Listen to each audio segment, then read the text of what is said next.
Alright, God is good all the time. Good morning mga master. Ayos pa tayo dyan mga chong. At welcome sa Batcave mga master. So ngayon wala kaming long ride nila master. Iyan eh. Huling ride ng Team Apple is nung Mayon 360.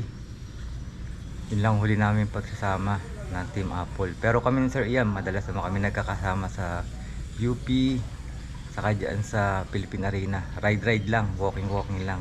Hindi pa pwedeng ganong lumayo si Sir Ian. Pero nag-ride sila sa UP hindi lang ako nakasama. Yaya ride last Sunday. So ngayon mga master, may na-score akong yan, roller. At susubukan natin yan sa Ken's gravel bike, full shoes, RV, fat bike, jump bike at sa 29ers natin. Yan, so i-assemble lang natin mga master. So yun mga master, i-assemble ko lang 'to master. Madali lang naman 'tong i-assemble eh. Yan.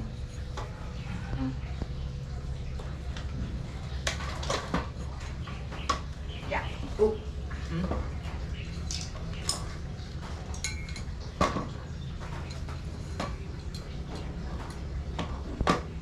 Yan, okay na.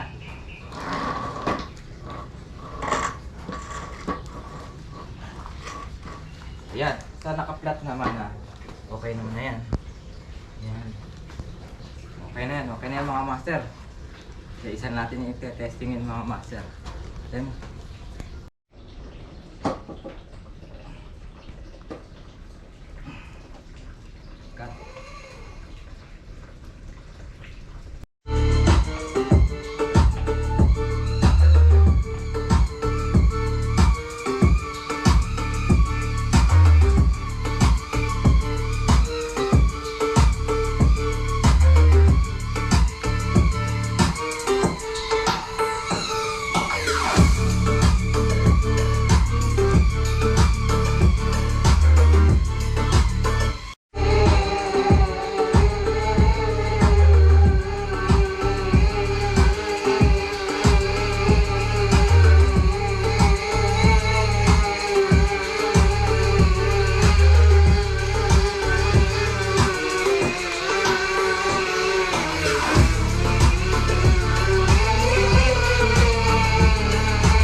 So yun mga master.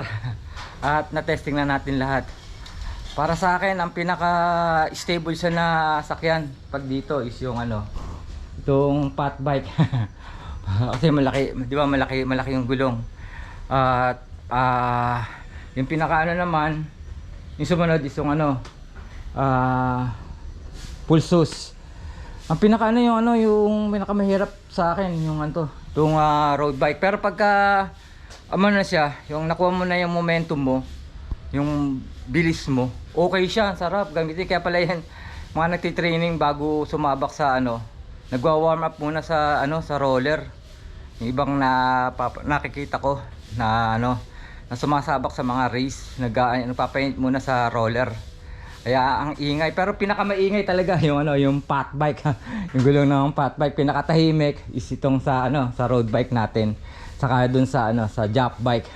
Sarap yung jump bike, medyo ano lang kontrolin yung manubela kasi tayo, parang nakatayo yung ano, pang ano talaga eh. Pampasya lang yung manubela. So yun mga master, yan lang ang masasabi ko. At solid ang ano, ang roller kaysa dito sa ating bike trainer na stationary na Deuter. Okay to, mas okay to.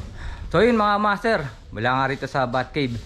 Ito nga po nyo ba lingkod na lagi nagtatanong, ayos pa tayo dyan mga chong, at nagsasabing mabuhay tayo hanggang gusto natin. Hanggang sa muli, salamat.